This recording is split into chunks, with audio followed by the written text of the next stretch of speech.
kati ngenze kitasoboka. Era ekyo bw'onoba oyagala okumanya amazima gaako maybe mu maaso ng'otunudde ojja kulaba nti Sophie tali serious akoze kino naye nga ekinzigyeyo ku ntebe ekinzijja ku ntebe ngenda kwesimbawo it is career to constitution ya umma gye njagala okuprotectinga ng'ettabu kubanga etukoledde ebitagambika ebirungi byereere. I want to protect it. You never know. Abayimbi bagamba nti tugikwatemu asigala kyesaagala kyesirowoolezaako yadde omulundi n'ogumu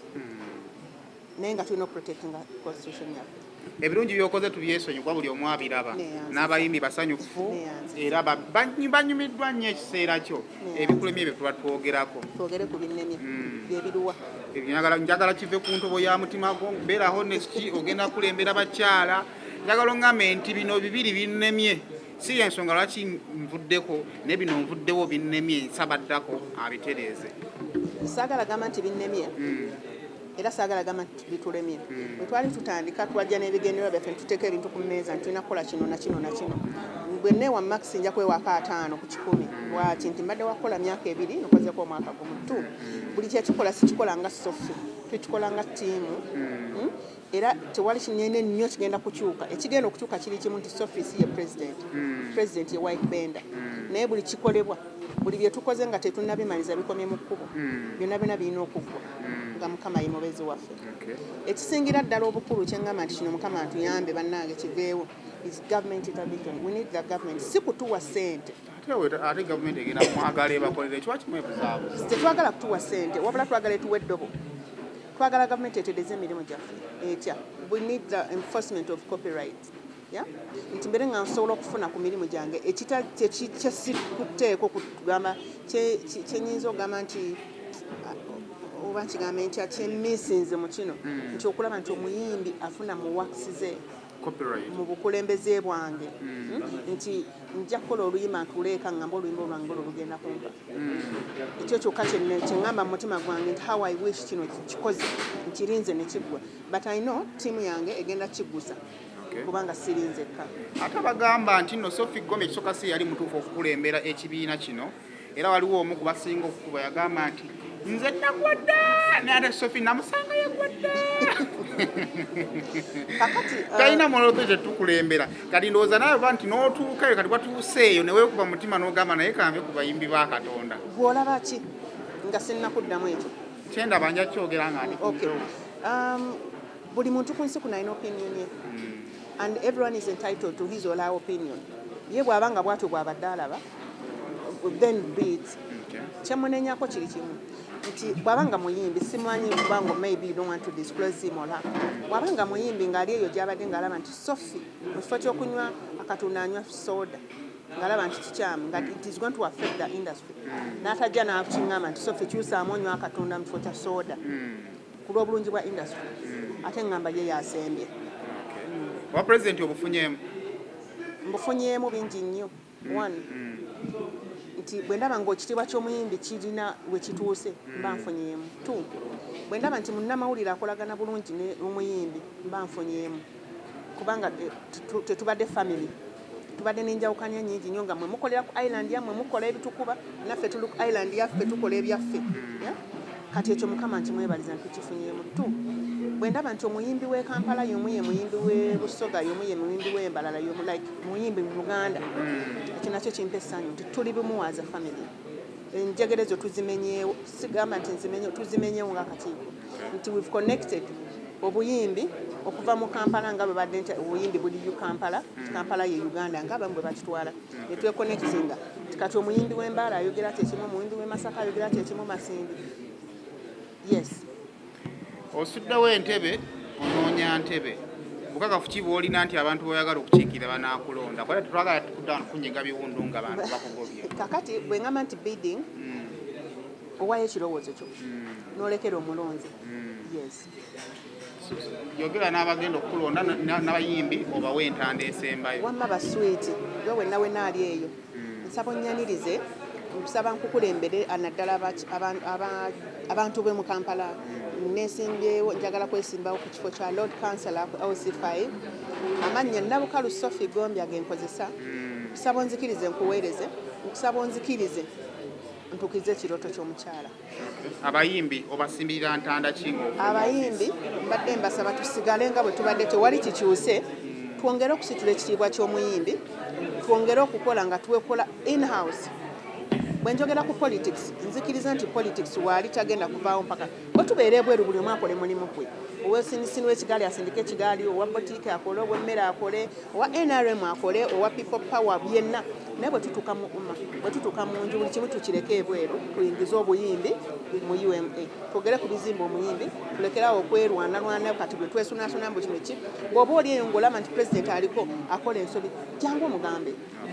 nti saboterezemu wano, mukube ng'agaanye okuwuliriza. Neyanziza. Kale Sophie tusisinkane ng'olayira banga tukubagiza nti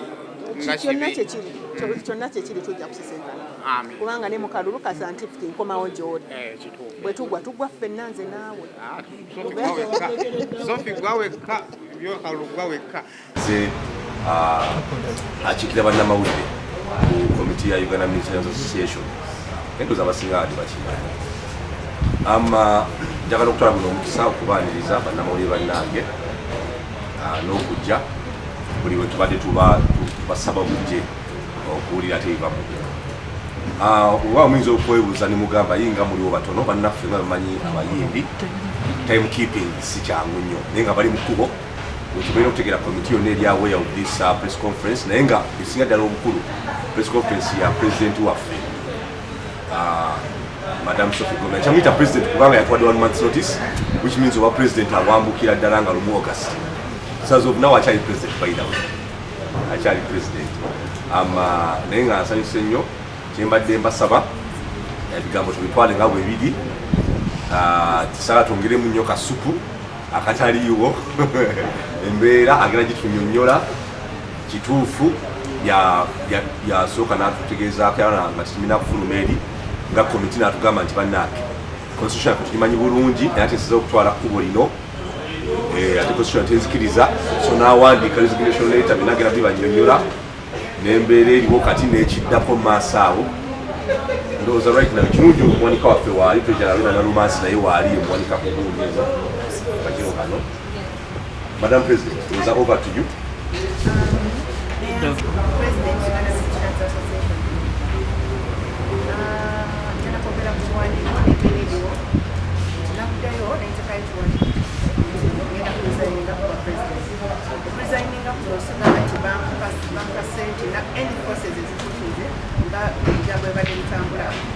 Ngondera constitution ya kwa bana ila na leo kutetea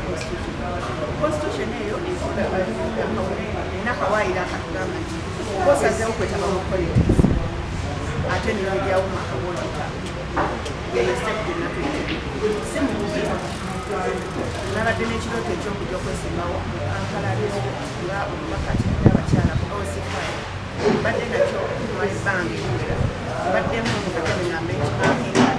tambula kati bana gavumenti kansumulule kampeyini zange yadde nga lwati mapena tuweebwa nga nina okuteeka mu nzigiriza kinnumye nnyo yakugamba nti okuba nti mbese bangi abasigadde nga n'empisiza obubi b'enkozotera naye mbakakasa temiyinza omanyigenda kusigala nga kitambula nga woma nti nze Sophie nga pulezidenti mbadde sikola nzenze mbadde n'akakiiko akakola akakiiko tekakwatiddwako yadde akatono agenda kusigalawo nga bwe kali ate nange mbudde muve ku ntebe waggulu n'envuka wansi nkole ebirala naye nga mwendi nimunga sigadde mu consultant I will be advising kyonna kyonna kye tubadde tutambula mbadde tukola nze kabadde tukola n'akakiiko buli kye tukutteko tugenda kukimaliriza kituuse ku ntuuko yakyo. Neebaza nnyo mmwe ab'amawulire alina ekiti kyange ensonga eno tusigale wano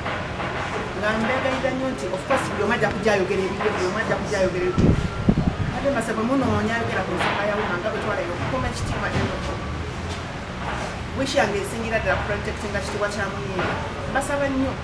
ate muleke kutunuza kamera ku bantu ababataluna ku nsonga bwe twogera mu buguma mulimu abantu tuna mpiyarwa abapiyarwa actually babiri omuntu ngono gwe nandibadde nsooka okulaba ku kamera zammwe ababulire nti oba tukoze tuno naye kamera bwe muzitunuza mu bantu ate abali different kigenda kutujja ku mulamwa kikonfuzige kireete mu endala naye ng'ensonga enkulu ddala ddala engano nti nva ku bukulembeze bwa umma lwa kirooto kyange kirina okwesimbawo ku LC5 kikiri abakyala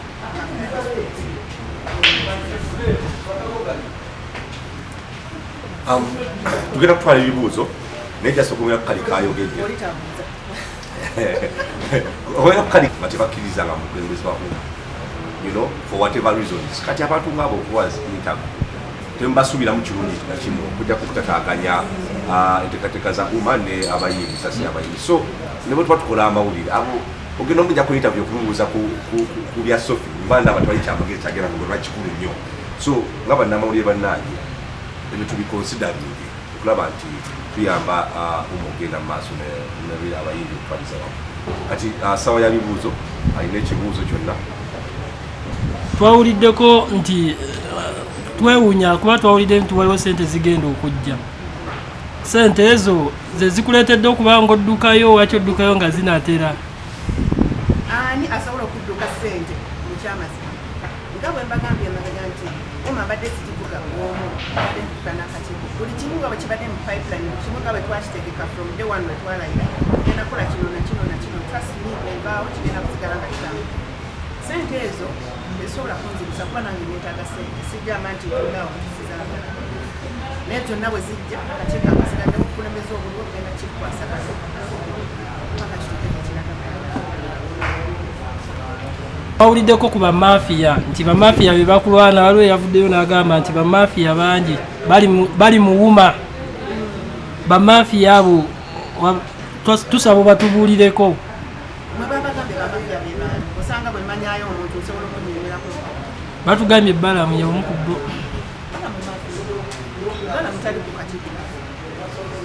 yakuleetedde n'okuba nga ovaayo ensonga yange enkulu nkiddamu lwaki nvudde ku kulembeze ngenda kuva ku kulembeze wa UMA kubanga njagala nnyo protecting I respect the constitution kuba nalayira oprotecting the constitution kugamba ekyamazima nti singa tukikwatako akawairamu ne katuuka tusobola okusigala ku bukulembeze yaddenga ekikulu kinnaakyo saagala tukwate ku constitution saadagadde tukikwatako so kati bwogamba nti bamafiya tewayanzigenge mafiya si yansindise mu confidence akambe ani mafiya balamu tali ku kakiiko era kalinakolako kwa mafiya Cram politics. Is it an escape plan? Kakati tugenda kukulamu one bwe mulembe gubanga kuzza obukubo tugenda kuyira emabegako tubadde nga bakozesa nnyo abayimbi nakati omuyimbi kasobotenemiza mukwanja amakula kyekisookera ddala nti wenzijja bwogenda kwesibawo nenkuyitira abantu bafunamu ekyokuyiga bafuna ekyokuyiga nomubuuka yenna ali awo leka kubeera mu mbeera eyo don't comfortable wowe beera okunyumira ku kikyokola n'oyigawo ekyokola kati omuyimbi agenda naalaba nti nsobola okuyita abantu kitegeeza nensobola okbeyitira nembagamba kyebagamba netutu embeera kati tudda ku reality embeera zetulina mu Uganda ng'abayimbi kitagamba nti yeeyagaza ensonga enkulu etugaana okweyagala ye copyright wakisi zaffe teziri protected at all nti omuyimbi yenna akola bwafika emabegako badde tulobinga gavumenti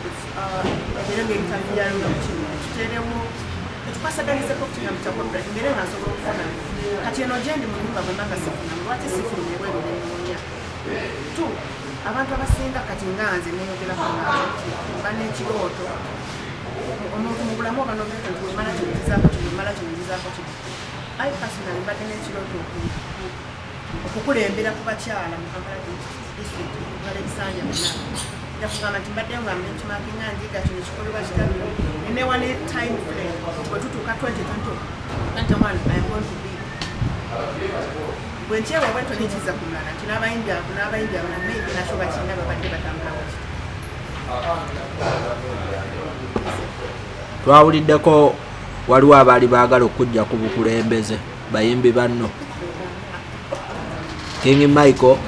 Big Eye ne Fina Masanyazi bwe mwagenda mu trek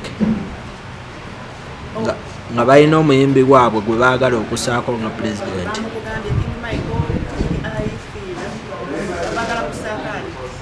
baali baagala kusaako Mami Cathy ekyo wekyaddira tekyali kukulembeze bwa UMP according to my understanding bwe twagenda mu trek bonga bagamba kuba bayita abayizi ba NRM bonga bagamba abayizi ba NRM balina okuba n'obukulembeze obwabwe so mu kiseera ekyo mu kifo kye twalimu baali tebakkiriza maybe n'obukulembeze bwa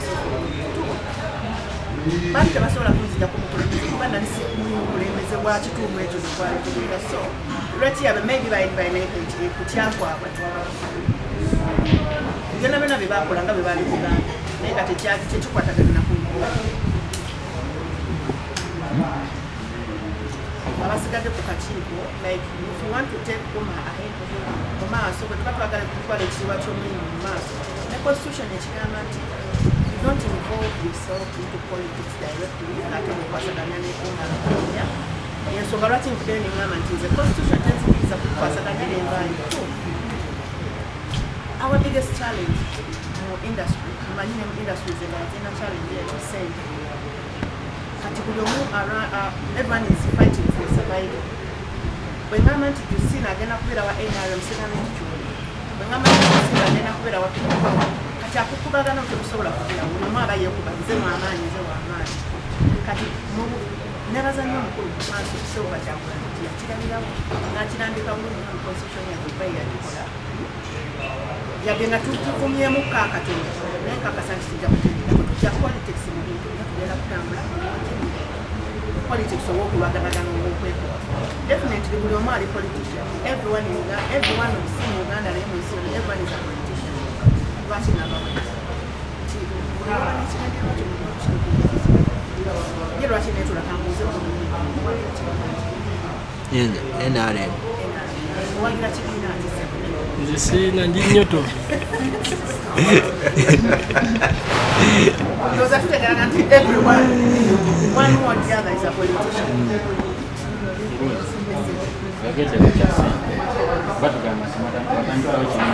zifunyeemu netugulukamu endowooza yamu everyone is entitled to his or her opinion kati nze mu kamwaka ngenja kugamba nti sikituufu nti sitandikawo kibiina ekibiina kino ngenda okujja ku bukulembeze nga kimazeewo omwaka mulamba bakyatandikira bwe kwa background ntono kyatandikira ku bukulembeze bwabwe Julius Kyazze ne batandika ojja kubanga nti beba amaanyi gaabwe ba Julius Vanessa Sebakula ba Radio The Lens Camillo bangi be bajja ffenna ne byamukati tulina okuba this family as musicians before twalinga buli omu ali ku lulwe Uganda yokka naye nga mu nsi endala olaba abayimbi baliwo balina association balina ebibiina ebibagata this was one of this kind kati bwe batandikawo ne bakituusa bwe bakitugamba kati at least kitenderere olwo omukulembeze oba eryali interim committee kati nze najja after the interim committee kati sirowooza okujjako nga mugamba nti interim committee bwe batandikawo okufuna sente naye nga tesikiriza nti baade bakozesa tutambudde nga tulwanira ekitiibwa ky'omuyimbi kyetugenda okusigala nga so tuteeka wansi tutandikawo kibiina kunoonyaako sente tutandikawo sivudde mu kibiina kubanga sente we bali bakulonda bode yaliwo bantu bangi nnyo n'abayimbi bangi nnyo tulengerawo oli mukuta obuyinza ng'ate waliwo abantu basatu waki abalala bo tebaliiwo abali kakiiko embeera eno ekisookera ddala embeera gyetulimu eyinza okugamba nti tetusoboza kutambula ebyomwoba endala ffe nga tutambudde kati mu mirimu gyammwe kati mukalwa mu korona mubadde temutambula nja kugamba nti muli bayiseeto wakazi n'oli yuli atambudde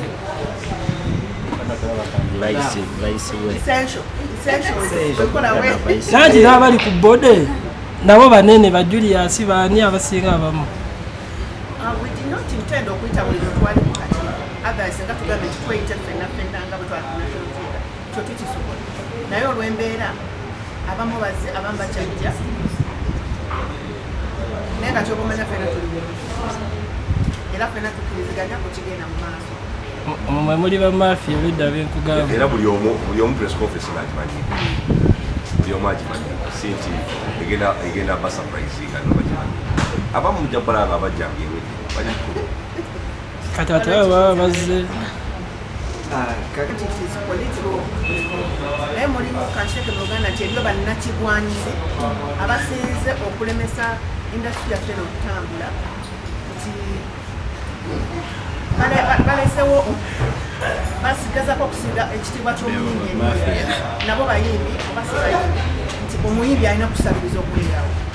I disagree with that. Waliwo bannakigwanyizi betulese oba batukozesezza nnyo oba baffe tubalese oba bo be batukozesezza okuba nti bafuna bakozesa ekitiibwa ky'omuyimbi okufuna naye ng'ate nze ngamba nti batissa wansi. Tulina leadership y'abayimbi etali emu kakitwale mu industry yonna art industry yonna ti bannakigwanyizi bafubye nnyo okulaba nti bateeka ekitiibwa kyaffe wansi nga basigaza ebyamwebwe byonna byonna bye bakola babikola ne batuuka n'okutuuka nti tulina gavumenti waffe weeraginzemu okuba nti tetulina gavumenti intervention nti ne copyright law yandibadde yakwasaganyizibwa dda naye eriyo abeefuula abayimbi aboogerera waggulu eyo oba bantegereka bulungi batuwa amannya bangi kubasiba mayima bemuyita bamafiya tuweeko basatu kyobamanya nti webali basatu batuma naye nga sinnabakuwa mbasaba nze naawe bwalaba naawe bwakola ensobi okusansa ekitiibwa ky'omuyimbi okola kikyamu. Let us empower these institutions eziriwo ku ground oba tutolire n'okusobola okutwala ekitiibwa kyamwe maaso. si buli nti buli omu abadde n'ebizibu abadde abitwalangira bingi nyo tuligonjodde ngaakakiiko naye lwakuba tetubiteekawo tulya bingi nyo bannya bazze waffe ddala bazze mu kakiiko tubayambe jjawo kyemuyita beef oba abayimbi mutulabanga abalina olugezigezi eyanziridde agenda okunzirira migere muto kunze nga bangambye nti obukulembeze bwange mbadde sikola nga sofuloga it is a team of 11 people wetekako ne baadvisors ona it is a team takola ye ng'omuntu omu naye mbadde sikola ng'omuntu it is a team ekigenda okumunyambako okumuadvisinga mu ngeri ng'omendala okumunyambako mu ngeri ng'omendala paka bwakiriza. nga nyongereza ku nsonga y'omukuza okuza ekitiibwa ky'omuyimbi bwekitto tulina embeera gye batuteekamu nti ya supposed to be beggars bwekijja ku bayimbi nekiteeka ku bavubuka bonna nti omuvubuka yonna gyoli olina kuba nga oli mukozi omuntu asabiriza abamubingo bajjaokuba okusabiriza tosobola kugaggawala waliwo difference wakati w'essente n'obugagga omuntu asabiriza abali ssente naye taba namugagga kati embeera eno gye tulina okulaba nti ojja kubuka association leadership kubanga omanyi wano gyewa sofi oba gwani nina alikukola kisigenda kuwa ssente omanyi nina gyeri okujja ssente ng'ate omanyi nina kyola okuntuusa kuwa pulezidenti waffe atuwa ssente eyo embeera eriwo era gyensaba embeera tubeere bakozi tulina kuba basabiriza tugezezaako okuzzaawo oba okucreatinga enkolagana wakati waffe abayimbi nammwe ba media personnel waffe nibye oba mwagala kuneegaana ekyo nkyenyumirizaamu nnyo nti enkolagana yaffe egenza ezimba era nsaba justin embeera eno tugende nga tutukuza erina okuvaawo because we need each other we all make the industry ffenna tugisula ffenna tugiteeka waggulu. Eyokubiri that is 1 2 tugezezaako okutula enjegere ezibadde wakati w'abayimbi b'e Kampala n'abayimbi abali Afghan at least kati tuli abayimbi ba Uganda so si abayimbi ba Kampala tonakyo ntegeerizaamu nenyumiriza mu kirala tugezezaako okulobinga gavumenti tulobinze gavumenti tukwasaganyizaako wasiza that is right and step number 1 UPRS yagenda kulika abantu bangi ababadde bajja bagikwasaganya nga tetusaba tufune obwenkanya okuva mu UPRS lobby gavumenti netuyamba neintervininga saawa zino omugendo gutambula abakasimi mu maaso awo tugenda kubanga buli omu afuna tetusaba yali nga tulina okukivuga kitandike nate ngamba nti achievement kuba tulina tezituusizaako mu makkati n'endala nkozega banadistate nekira abatanafuna simanyi document gyekyoleta yes kansubire mwagifunye kokopi abatanagifuna kokopi ezo gibaweereza kubanga bino ebintu ate ebisinga ebitero ebiri nabiwandiise era ekibuzo kyange kibadde nti tulaba 20% abavubuka mu nsi sinabavubuka bokka abantu bagamba ndi muyimbi seba n'okutambulayo nosanga omuvubuka naze ndi muyimbi n'ogenda wano osangayo omuyayi mu ghetto ndi muyimbi n'omulala asooka oyita omuyimbi kati akakiiko katwala buli muntu eyeeyita omuyimbi oba abo kalina abantu ke batwala ng'abayimbi nga bwe nakugambye nti mulimu actually si mu industry yaffe yokka but everywhere buli awali ebyenfuna mulimu bannakigwanyiza abayingira ne bakikulabinga oba toli stage bakitwalako omugaati n'osigaza akaviira bangi bajja ne beerimbika mu buyimbi naye UMA nayo akiri by the way kitwebalizaako komiti yange twateekawo akantu komiti esengejja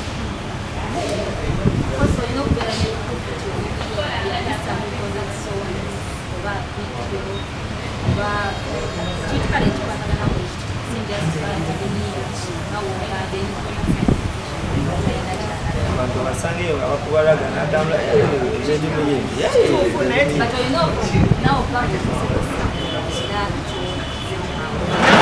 kali akasengejja gye bali baida abaana nga bali bayimbi balina tale naye ng'omulaba embeera gyerimu ataswaza buswaza kitiibwa kya buyimbi abo betuyita ne tubatuuza ntagamba gundi wekyekinge kwene ediso omuntu alina kubeera bwati